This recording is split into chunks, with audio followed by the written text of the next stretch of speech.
What's going on, guys, and welcome back to another episode of the LivBtr Podcast.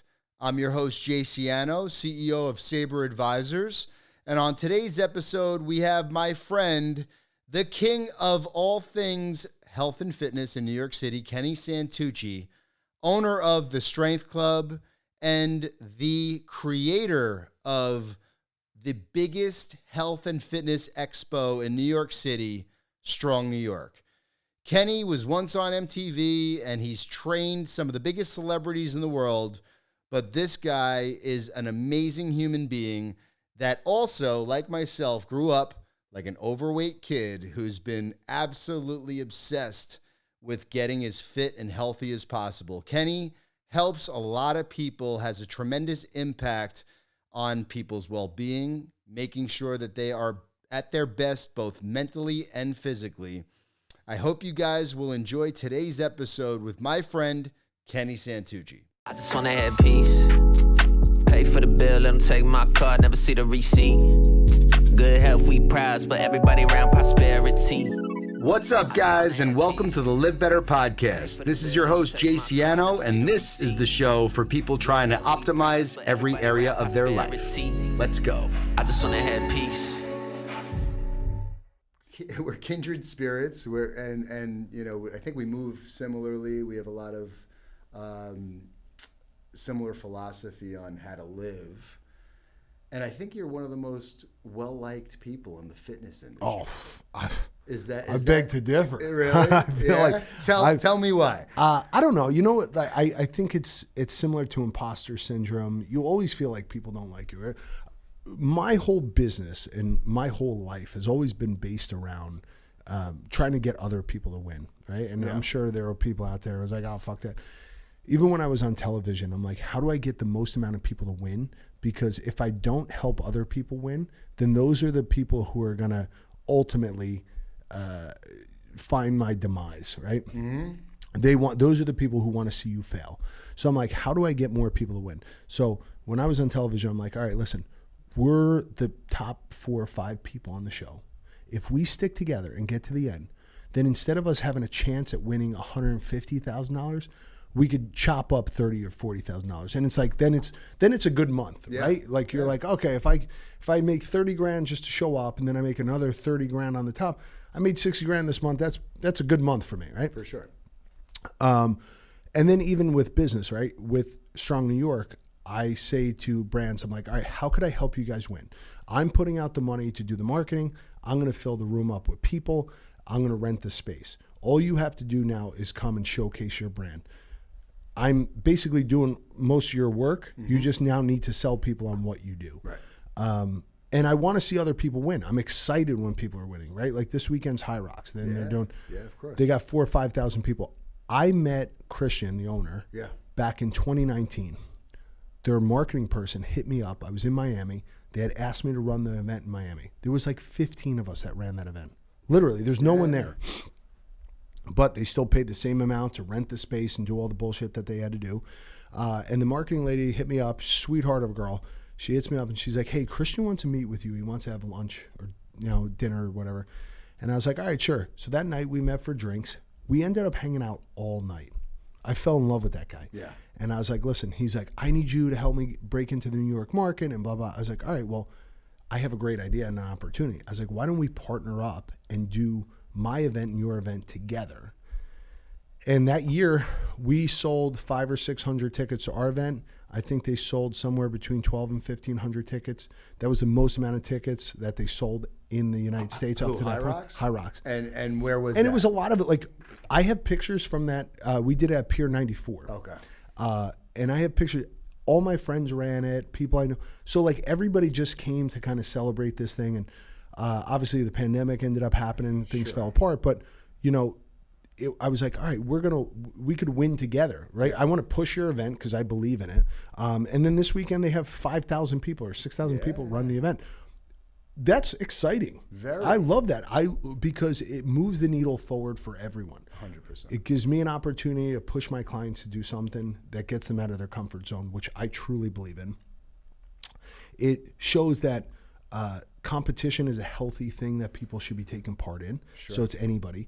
It shows that more people are buying into this type of wellness and doing things that are hard, which I think people should be doing. Fucking love that. So all in all, I think it's a good thing. And then obviously these guys are making a nice chunk of change off it.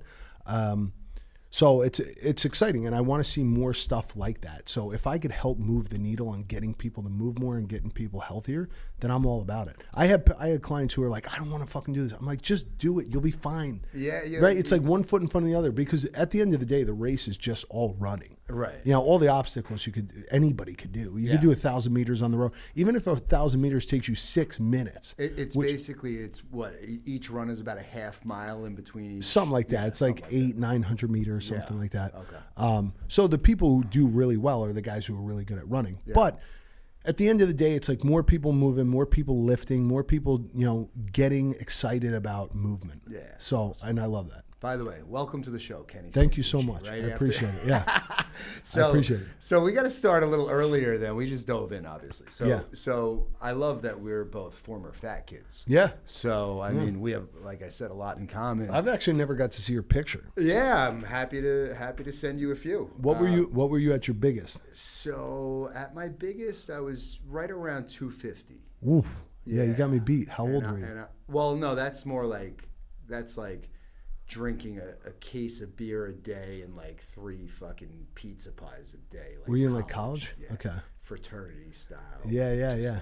So you were the fat kid in the fraternity. I was. Not the only. I actually, believe it or not, my other buddy was actually fatter than me. So I was like not even the fattest. Oh shit. But I was fat. Well, we come from the same generation of people, and Yeah. I think our generation was the first to wake up and realize that, like, oh shit, I can control the way my body works, right? I can make sure that, because I remember my grandmother having really bad osteoporosis, and she was all like hunched over and shit. I'm like, oh fuck, I don't want that. Yeah. Like that's horrible. And they're like, and I remember her saying, no, this happens to you when you get old, and there's no way around it. Happens. Now it's like, if you pay attention, it's like less people have osteoporosis, and people who work out and exercise don't have osteoporosis. Right, exactly. Because you're strengthening the structure. Yeah. Right. Yeah. Because you're strengthening the structure around the bone. Right. Where it's like that happens when your bones and your muscle tissue start to degenerate, and you're not doing anything for it. So even my mom was like, oh, my doctor told me that I was starting to get it, and now that she started lifting more, and I told her trainer is a guy I know in Jersey. He better be. Yeah, of course. It's training your mom. And I was like, dude, just do more upper back stuff with her, have her deadlift more, have her do stuff. And she's 74. Yeah, I have clients who are 84. Amazing. Like everyone should just be doing more of that shit, because it's just going to keep you healthier for longer. You could live. I don't want to live to 100. I don't even want to live past 80, to be honest with you. But like, I don't want. You went hard, bro. And I don't want to live past a certain age if I can't take care of myself. Yeah. Like, what type of quality of life? Exactly. Yeah. Like, what type of life do you have if you have to have somebody else come in and wipe your ass for you? How fucking embarrassing is that? No interest. I have no interest. Me too. Zero. So I'm like, put a bullet in my head. Yeah. So just to, and you reference television. So, for the people listening or watching that don't know what you're referring to, can you tell us about that? Yeah. So I was on MTV from 2005 to 2011, 2012. Yeah. I hosted a bunch of shows. I was a contestant on for those people out there who don't know what the challenge was, it's basically like Survivor for the MTV generation. Yeah. So we got the best years, bro. It was a good time. That's when MTV was a thing. Yeah, well, it's when television was still relevant, right now, because nowadays you could be relevant for Instagram, TikTok, YouTube. Yeah, you don't need a network. Yeah, like fucking Snapchat. I don't know, whatever. 100%. There are people who are now it's like I wouldn't even want to be relevant right now. Yeah. Right. I mean, obviously it helps when you're trying to do events and do whatever you're trying to do, but at the same time, impact. it's like people are so. I was around when people weren't so vicious towards other people. Now you could be more vicious. Like if you want to insult somebody, you had to insult somebody to their face, right? Which didn't happen often. To you. To me, or to, I guess to anybody, right? Well, it's now everybody's a fucking keyboard tough guy. Yeah. So it's easier to shit on people and be an asshole to people nowadays. But yeah, I mean, it was a fun time. I got to travel the world on somebody else's dollar. I got to extend my competitive career. I wrestled all through high school and college, and then that was an opportunity for me to continue competing, which was fun.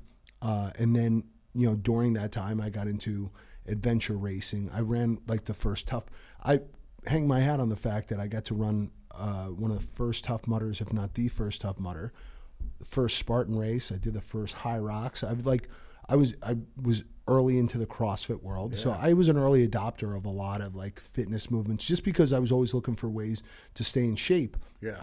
Because for me, everybody's always like, "Oh, you haven't been really heavy since you were a kid." I was like, "Yeah, but it left such a scar. I don't want to feel like that again." So I've done everything in my power. I've even aligned my life up to do this for myself alongside doing it for other people. Sure. Because it keeps me accountable. Do you have body dysmorphic Oh, disorder? for sure. Yeah. Yeah, like I think I look like dog shit right now. Yeah. Yeah, I feel like I walk like a fat kid still sometimes. Yeah, me too. Yeah. That's crazy. I think when you're a fat kid and you're scarred, you just never lose that. Never. Like, you can't. It's so deep in you, and that it's, and people are like, "Oh, you look great." I'm like, "No, I feel it creeping back up on me," and I got to tighten my game a little bit. So tell me about that, because it's funny. I go back and think about, just growing up in a Italian, Irish, and German household. Yeah. And food was plentiful, and if I didn't eat a shit ton and have like seconds and thirds, I was getting ridiculed for it. And that was back in a day where it was like Tab soda and cigarettes were okay, and all that stuff. And it's funny because I look back and I'm like, my parents truly didn't know the damage and the harm they were doing to me. Well, nobody did. Yeah. Right? Nobody. It wasn't as relevant as it is now. That's why, like, I don't feel as bad for people nowadays, because there's so much information out there. Yeah. You like when we were coming up and I started to lose weight, I was 13, 14 years old. There was no I couldn't Google what to do if you were fat, or like, kind of look up a certain celebrity or influencer who was teaching you how to work out and teaching you movements. I didn't have access to the information. I had magazines and the Arnold Encyclopedia of Bodybuilding and Sylvester Stallone's Sly Moves. Like, these are the books. Like, I went to a library to go get these books, and then eventually like ended up like stealing magazines from a local newsstand by my house. So for me, it's like you had to actually go and do the research and figure this out and test and retest it. And then at gyms, I mean, trainers weren't as plentiful as they are now, right? You go into any gym, they'll probably have 6 or 7 trainers standing around waiting. And they're probably not the best trainer in the world, but they're better than somebody would have been 20 years ago. Sure, yeah. So, you couldn't hire somebody. So I like found and sought out good trainers in New Jersey when I was a kid. I mean, one of the first people I started to work out with and start to learn from was like Joe DeFranco. Oh, wow. He was one of the early adopters of like putting content online. And I'm like, oh my God, this guy's like the Italian mad scientist of fitness.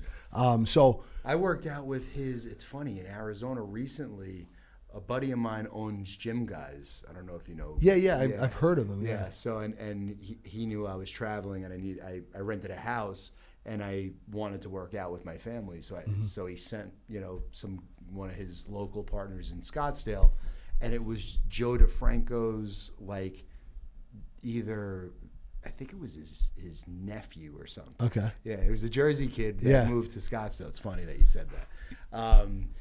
So when did you decide ultimately that you, like, how did that click where you were like, I just want to get in shape?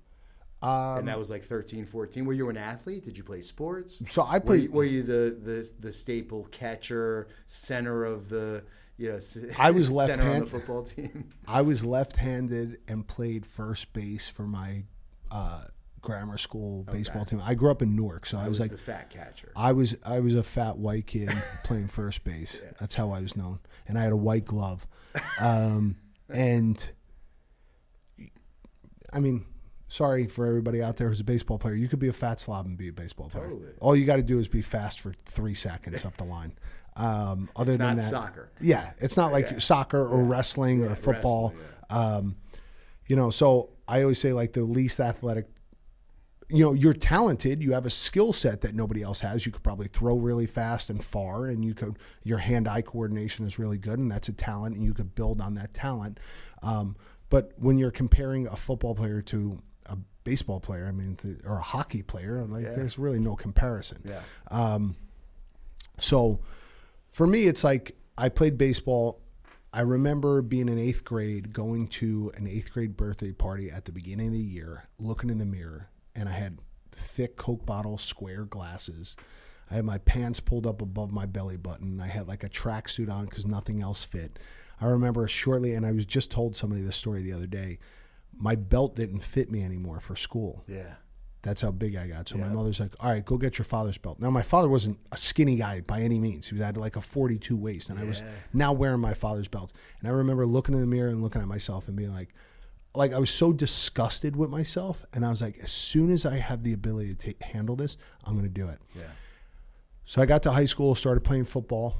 And within the first 2 weeks of like football camp and like going and running and doing all this shit, I'm like, I lost like 20 pounds. Wow. It was crazy. It's like my legs used to rub together and I had like brown marks on the inside of my legs. That all went away. I had like shitty skin. Like I had like pop marks on my skin and stuff. That all went away.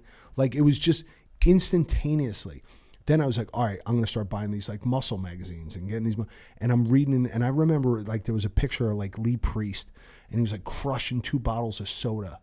And I'm like, and he was like, you should never drink soda. It's terrible for you. And there's like Ronnie Coleman's eating fucking tuna out of a can. And I'm looking at all this shit and I'm like, oh man, I need to start doing this shit. Yeah, like I need to get, like this is the thing. And I went into high school weighing 230 pounds and I graduated high school weighing 160 pounds. Wow.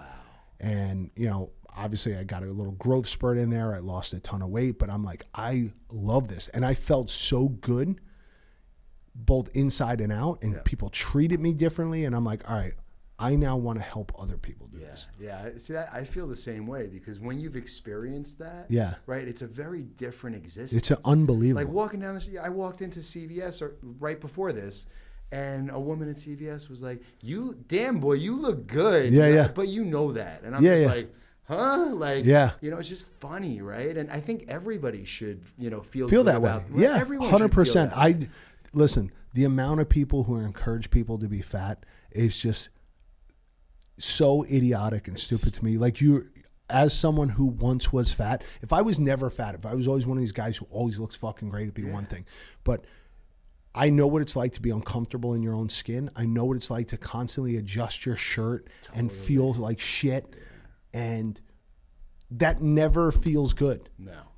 Nothing will ever feel as good as you feeling confident in your own skin and looking in the mirror and being proud of what you've done. Because you could get lipo and take Ozempic and do all this shit, but at the end of the day, it doesn't feel as good as it when you earned it, right? Absolutely, yeah. I mean, or like, you know, you're capable of doing so much. You also, like, in my opinion, if you're not putting in the hard work and you're not doing the difficult things, especially when you don't feel like doing them, you're not building the character. For me, it's all fucking mental, right? Like the physical 100%. Is an awesome byproduct, 100%. Right? But if I don't do something fucking difficult every morning, like whatever it is, I just don't feel right. I'll tell you what, like over the past year now that I've been doing jiu-jitsu, I go at night a lot of times because that's the only time I could fit it in. Like the first class I could go to is at 7 a.m. Yeah. And I work during that time. Tomorrow morning I'll work 5, 6, 7, 8, 9 a.m. So I have no time to do it. And then sometimes I'll try to sneak it in the middle of the day. I do a ton of privates because that's easier for me and I learn a lot quicker and I'm getting more skill. But, you know, trying to manage relationships or like going out with friends or, you know, even dates and stuff, I'm like, no, I got to go to jiu-jitsu. And when I go and do it at night, when I don't want to do it, you know, when everybody else is out to dinner and I'm like sweating my balls off down there, I'm like, I fucking earned this. 100%. So it makes me so much more confident when people are like, well, how are you? I'm like, I think for just doing it a year, I think I'm pretty fucking good. Yeah. You know, I'm very confident because I'm doing it when I least want to do it, when it doesn't feel good. Yep. But those are the times that you realize. Same thing with the gym. You go to the gym when you don't feel comfortable doing it, 5 a.m., 4 a.m., whatever your time is, even if you go in the middle of the day. Yeah. It's like you're going and doing the thing. And most of the time, most people just don't want to go and do the thing. Yeah. You know, when people are like, I want to be a trainer, but I don't want to be on the floor. anytime I fucking hear trainers say that, I go, that's like an accountant being like, oh, I don't want to be an accountant anymore. I don't want to deal with numbers anymore. It's like, that's your job. I want to be an accountant, but I just don't want to deal with tax season. Like, I'm going to take that season off. Yeah, it's like, what are you talking about? Yeah, like you're doing the thing. I actually talked about this at the last Strong. It was me, Gunnar, and Don on the stage, and I was saying, I go, these guys are still doing the thing. Yeah. Like, Don's almost 50, Gunnar's 60, and I go, these guys never once said, like, I'm done, I don't want to be on the floor anymore. It's like, that's what they do. They're good at it. That's why they could demand the price they do. Yeah. They've had the success they've had. Obviously, you don't have to do it at the demand you do it, but it's like, that's what I love. I love working with people one-on-one. I like working in big groups. It's like, I get excited about it, right? Like, I'm going to go back to work after this, and I'm like, I genuinely get excited about it. Like, I couldn't imagine what else I would do that I'm like this excited about. Yeah. Tell us about, so tell us about, we got to cover Strong New York and we got to cover the strength clubs. So which one you want to start with? This is multiple choice. Obviously it feeds right into the strength club. Yeah. I mean, I've had, I had multiple gyms in the past. I started my first CrossFit gym about 10 years ago now, 12 years ago. And I had some shitty partners in it, but I loved what I did. And I remember telling them, even if I'm not here anymore, I'm going to go and be a trainer somewhere else. Same thing happened in the gym before that. I had one of the biggest CrossFit gyms here in the city. If you ask anybody who went there, I'd love for them to tell you somebody else ran it. Mm-hmm. But that's not the case. Mm-hmm. But we had a ton of success there, and it was probably one of the best well-known CrossFit gyms in the world. People would come in from all over the world, France, China, Australia. People would be like, oh, follow you guys on social media, would love your stuff, blah, blah. Yeah. And had some fucking shitty people I worked with there. And pandemic. It's easy to meet shitty people in the fitness industry. Oh, fuck. Well, you know what it is? It's like everybody wants to be the figurehead. Right. Everybody wants to be the guy. Everybody wants to be the celebrity. But there's room for multiple people. Absolutely. If you have two people fighting for the same goal, it's way better than one. Yeah. Right?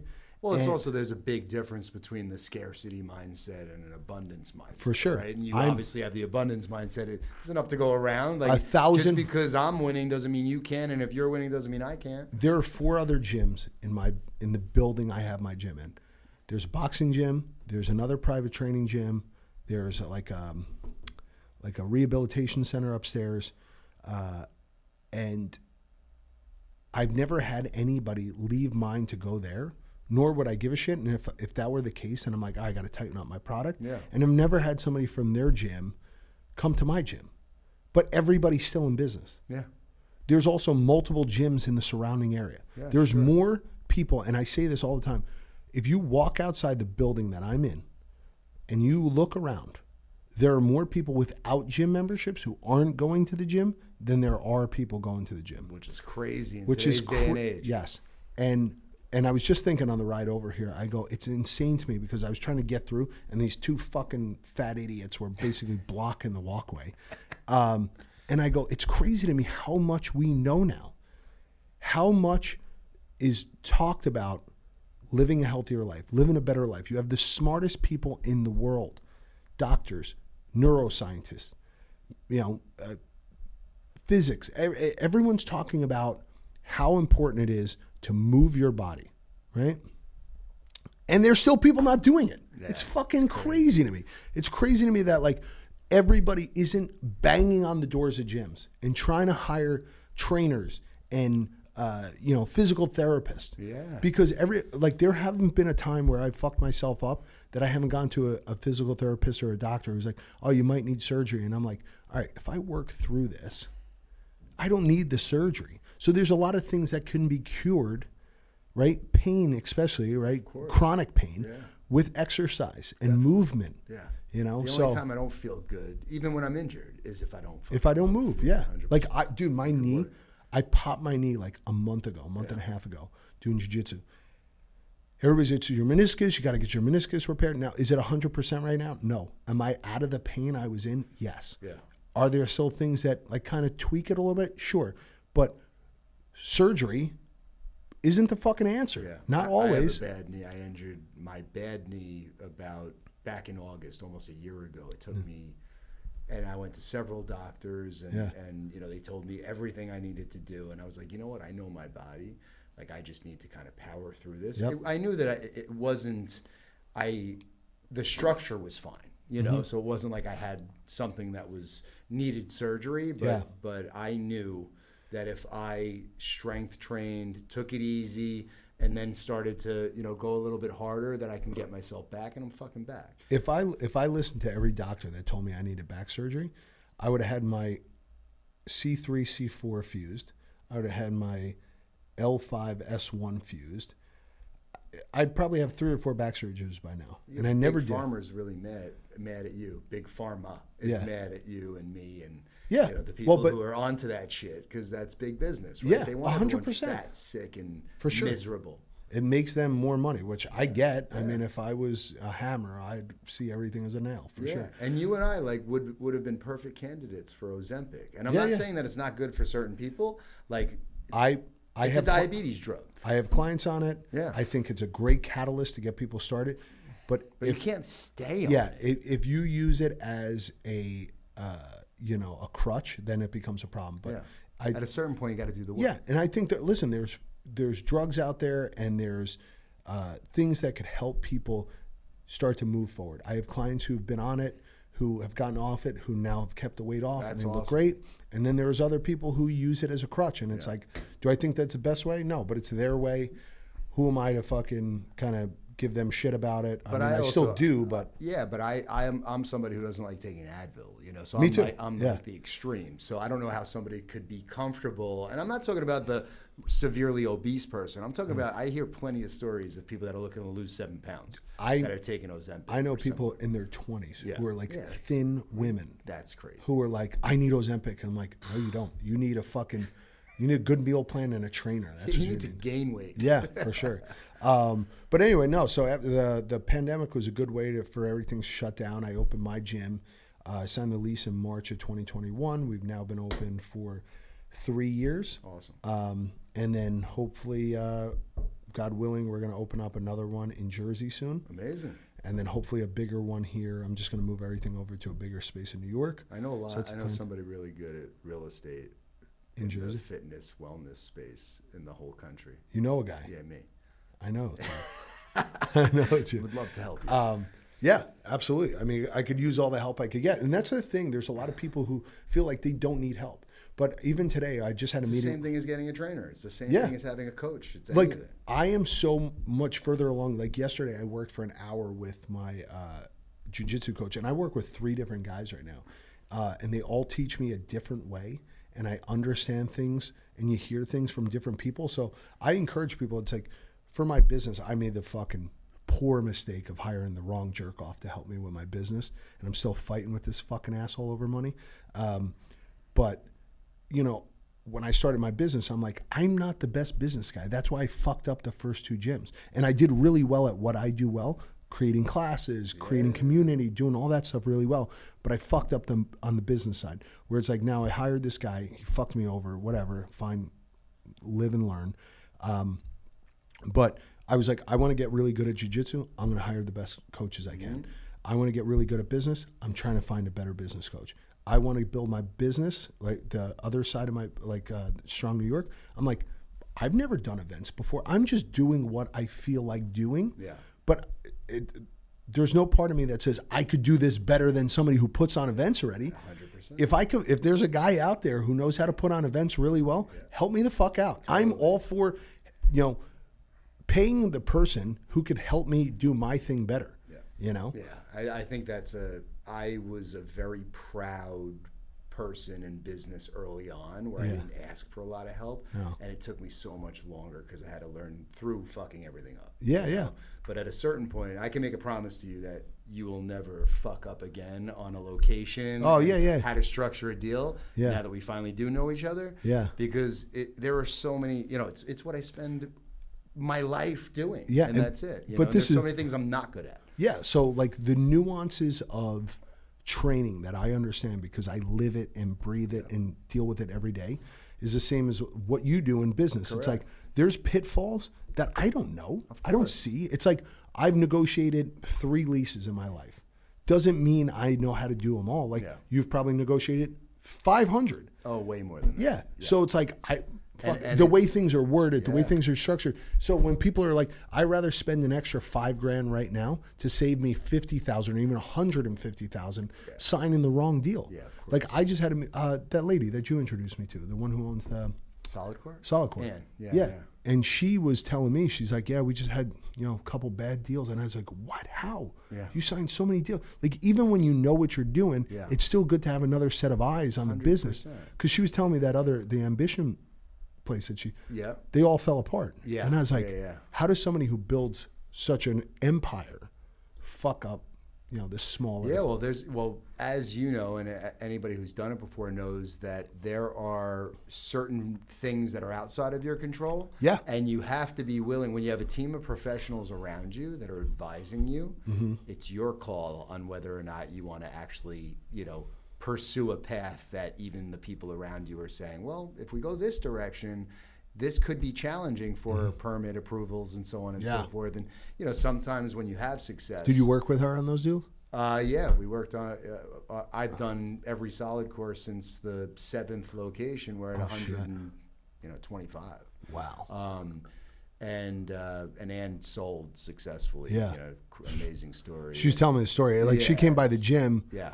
Like a week after we all had dinner. Yeah. And I was like, damn, this bitch is a savage. She's I love the best. it. Yeah. Like it was so cool because it's like she doesn't let anything hold her back. Nothing. Yeah, and she's like, she's just dialed into the business. She's one of the. It's funny because it really tells you there's a lot of lessons there, right? Like even if you've crushed it and put 90 plus million in your pocket as a result of building an amazing fitness business. She kept it simple. Like there's so Solid many. Core is like at the top of the game when it comes Really, to it really fitness. is. I don't know anybody who doesn't like it. Everybody who goes loves it. And is it my cup of tea? No. Neither is fucking Zumba. But the guy who sold Zumba for what, 600 million or some shit. And it's really, it's more what I learned through building Solid Core with Ann is really, there's a science to scaling a fitness business, and it could be applied to other types of modalities, right? For sure. Like so, and similarly, like when I don't know, you wouldn't know this, but my first client after starving for 18 months in commercial real estate was Starbucks coffee. My second client was Chipotle that I brought to New York. So, working before Chipotle, there was no Chipotle of every cuisine on the planet, right? Yeah. It's like Chipotle's the Williamsburg of. Anytime you travel to another city, they're like, oh, this is like the Brooklyn. This is like the Williamsburg of Philly, right? Yeah. So it becomes a thing. And, actually Ann and I are working on some things together. She knows you and I are together today. So, we'll talk after we wrap this up. Yeah. But having said that, it's just there's lessons always, right? Like you have to surround yourself with people that are better than you at things, and that's how you collapse time. I was actually talking to a buddy of mine last night. I bought some new equipment off of. He had a gym. He's run a really successful business on 14th Street for the last 12 years. Done really well. Tried to open up another space on 61st Street, 61st and like First. And he's like, after 6 months, and I was like, tell me the 3 things that you think were the pitfalls. And he's like, marketing, sales, and the right team. And I was like, it fucking hit me in the stomach so hard because I'm like, having the right people around you is so important.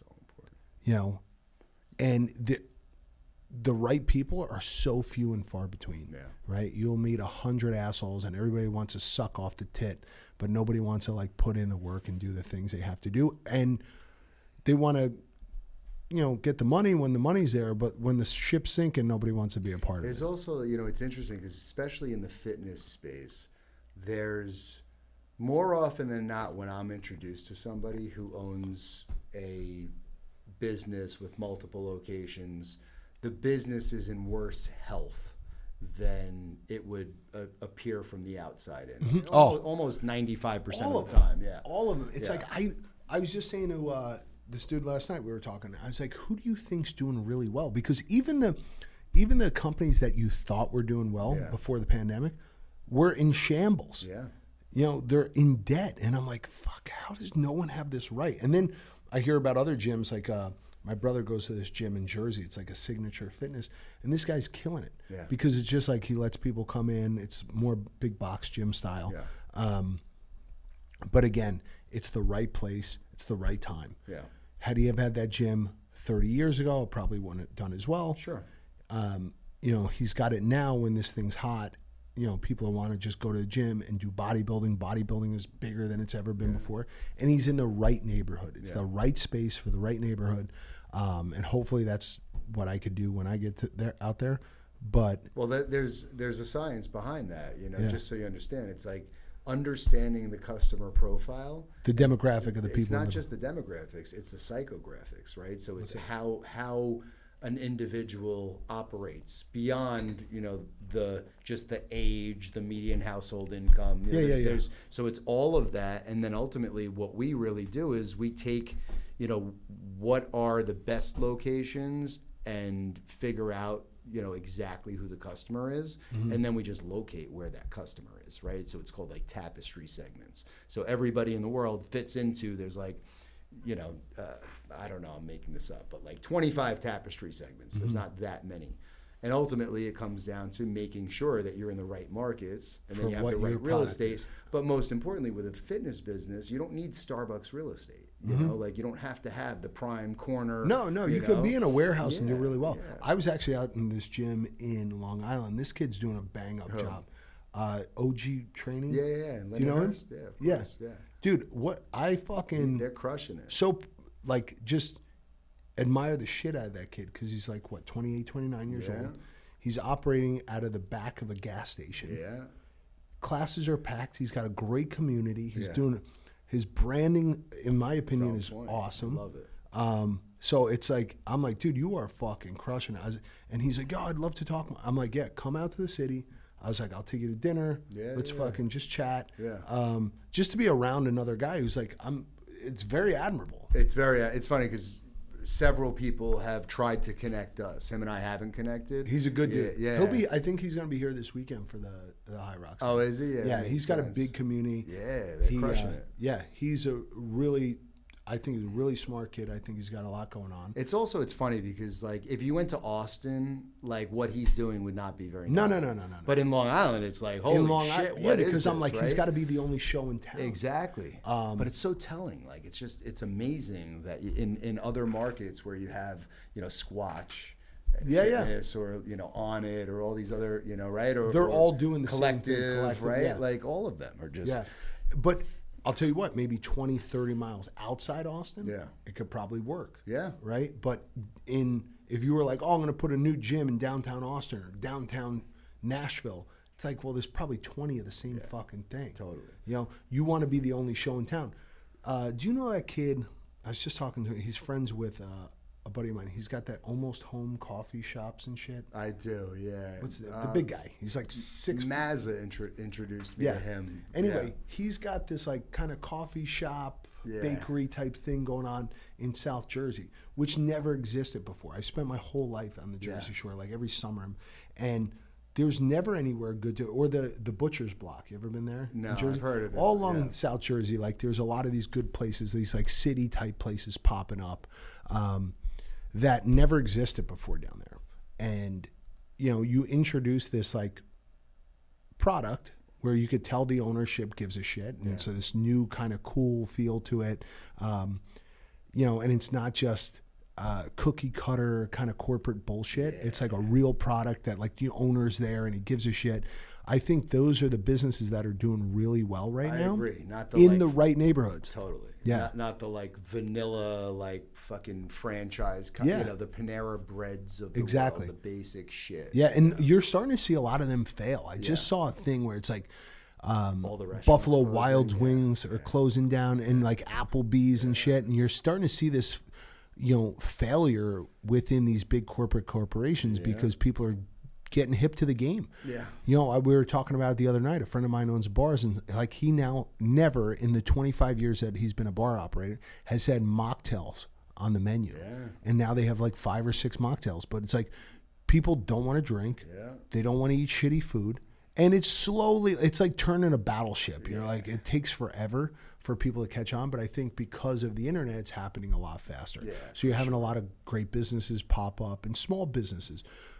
Just today, I met with my team and I go, let's make a list of all the newest bars and drinks and things in the tri-state area that we could feature at Strong, that we could help launch these new brands, get a kickstart faster than they would have if they were somewhere else, because we have I'd love to work with you on that. Yeah. It's mutually beneficial. Yeah. Well, we have, we'll have a lot of the media outlets there. We'll have a lot of like the muscle and fitness and things like that, where it's like, hey, there's an opportunity for you to get noticed a lot sooner than you might some other time. Yeah, it's amazing. So getting the right brands and like helping local businesses grow, because it only helps New York thrive more. Of course. Right. And everybody wins. That's the whole exactly. point. Yeah. There's a kid who's got a smoothie shop in my building. He's on the ground floor. And I went down there when he first opened up. I was like, dude, how can I help you grow this? Because if you do well, then I have a place to send my clients, and I have a place now to grab a good smoothie. We sat there one day, had lunch, me and him, and I was like, use this protein. Because I'm like, here, I'm telling you from a trainer standpoint, because he's a heavy set little guy who I now train. Amazing. And I was telling him, I was like, use this protein. People care about this. Cut down on the calories on this. Use this, use that. Do this, do that. And he's like, you fucking saved my business. He's like, literally, awesome. He's like, and he's like, what? I go, I don't want anything. I go, if you do well, then you could send people up to me. Right. I go, and I could send people down to you. I go, so we both win. There's room for, I don't want to start a fucking smoothie shop. Hell no. It'd be a headache It's for me. The last thing you want to do. Yeah, but that's what you're doing, and let me help you do it. Yeah. Let me help you do it right. Yeah, because I'm telling you from a point of view that you don't see. What protein was it? So I told him, he was using like fucking bullshit off Amazon. Yeah. And I told him, I was like, use it like either Raw Nutrition, Jay Cutler stuff, like just the brand, First Form. I was like, just use brands that when people who go to the gym see it, they're going to be like, I want that. Yeah. Right. And I told him, I was like, don't use like Skippy fucking peanut butter in the shakes. I go, use an all natural. It's a little bit more expensive, but people pay for it. I go, or use PB2 or PB Fit or one of these like powdered proteins where it's like you're getting the flavor, but not all the calories. So I changed most of his shakes from having 600-700 calories in them to 200-300. That's amazing. Right? Yeah. So now it's not as heavy. People buy them more. So yeah, it's like I told him, I was like, listen, when you make your first 50 million, I go, I just want to sit on the back of the boat and drink your shit. I love that. Let's talk before we wrap up about Strong New York. So give the details on the event. We got to talk. Obviously, we got to do some. For sure. Help put my team on it. Whatever we could do. Yeah, I'd love that. I was going to a lot of these events in the early 2010s, like 2011, 2012. I was going to a lot of events. Everything from like Summer Strong down at Sornex to the LA Fit Expo to the Idea Conference to FIBO. And I'm going to a lot of these events, and I'm like, I'm always getting on a plane to go to them. The Arnold, whatever it is. Yeah, and you're New York City based, so that's and I'm ridiculous. Like, so now I'm like looking for events in New York, and there was nothing. And a lot of things I noticed were like very bodybuilding centric, or just for trainers or people who are like super niche-y in that industry. And I'm like, there's nothing for the consumer to really like get excited about. Like nobody's going to go to these other conferences unless you're in the fitness space. I wanted to create an event here in New York that was more New York based, right? Like what do we have here? At the time when I first started, it was like cycling's big and Barry's boot camp and all this shit. And none of it's really bodybuilding. Bodybuilding is a very like kind of underground scene here in New York. It's now become more relevant, but at the time when I first started this thing, 2015, 2016, bodybuilding wasn't as big of a thing. Boutique fitness was big. So I wanted to get all the big boutique studios and stuff together under one roof and get, the people that I've been lucky enough to meet, the Don Saladinos and the, Dr. Gabrielle Lyons, like the people who have a great message, who've now since blown up, right? Like when I met Gab, she was my doctor. Yeah. And she was preaching the muscle thing long before everybody else was. I was with her in Miami last week. She's the best. And we were chatting about it, and I was telling her, I'm like, listen, I have this idea. I want to put this event together, and, it's not valid unless I have the right people involved. So that's how I got a lot of people to kind of sign on board for it. We started in 2016 was like the first event, and now it's, last year we had 2,500 people. This year, hopefully we'll have 4,000 or 5,000. We do like smaller events with it. I have kind of like a clothing brand that goes along with it because I just wanted it to be like more than just an event. Yeah. And I just do what I like. I just, kind of grab it. Fire, by the way. I appreciate it. I should have brought you a shirt. No, I want to buy it. I got to support. But yeah, I wanted to create a New York centric event that supported New York City businesses. And like every year we have a different charity partner. Last year we had the, Harvest, City Harvest. City Harvest. This year we're going to work with Release Recovery Foundation. So each year we choose a charity partner. I want to get kind of people who are making noise and making some ruckus in the health and wellness space involved. And it's New York City's fitness and wellness event. It's the way New York City, and anybody who's always like, I want to be involved. I'm like, let's figure out how to get you involved. Because I want people there. It's super collaborative. I mean, that's what it's about. Yeah. So this year we'll have Move Fast, Live Heavy there. Awesome. We'll have Christian. Christian's going to do like a run. Another Long Island guy. Great dude. Don Saladino lives 10 minutes from me. I mean, it's funny. Yeah. And then we'll have Tone House doing something. We got Atkins Army again. Yeah.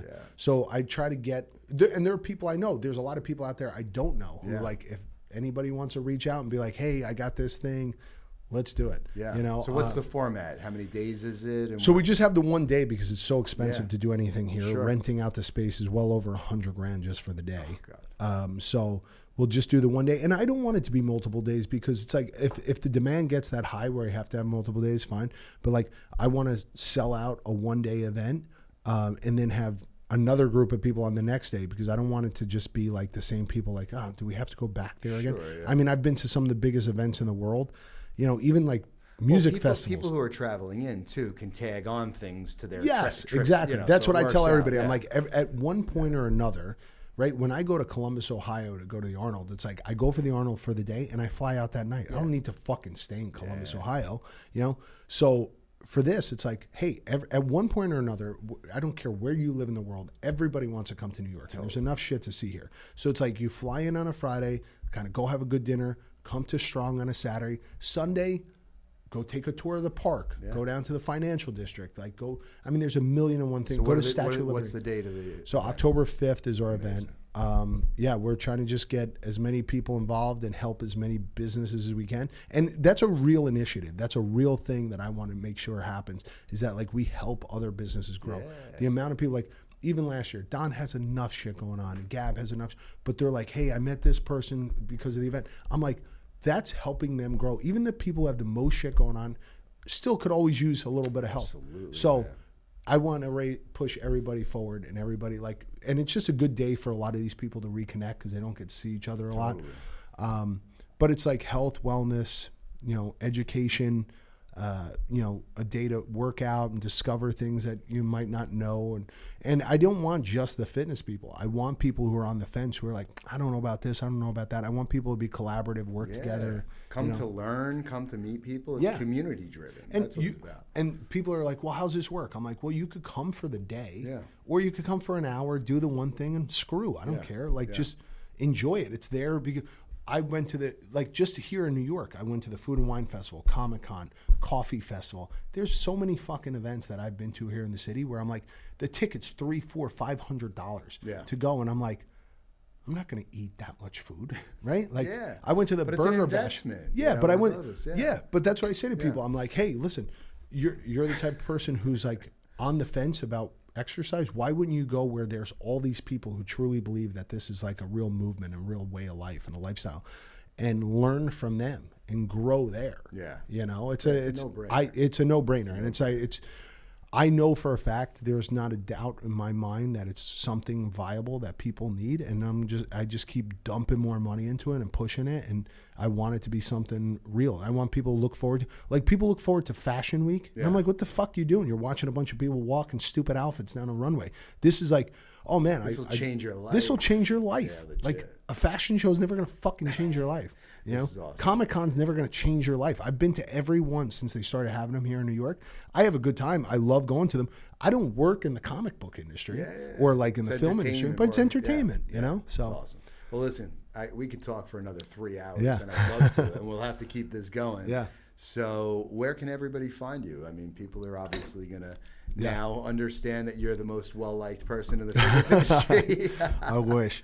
At Kenny Santucci is my handle, and then at Strong New York and at the strengthclubnyc.com. Thank you for coming through, brother. Really appreciate it. Thank you, brother. Yeah, I appreciate it. 100%. This is cool. Yeah. I just wanna have peace. Pay for the bill, let them take my card, never see the receipt. Good health, we prize, but everybody around prosperity. I just wanna have peace.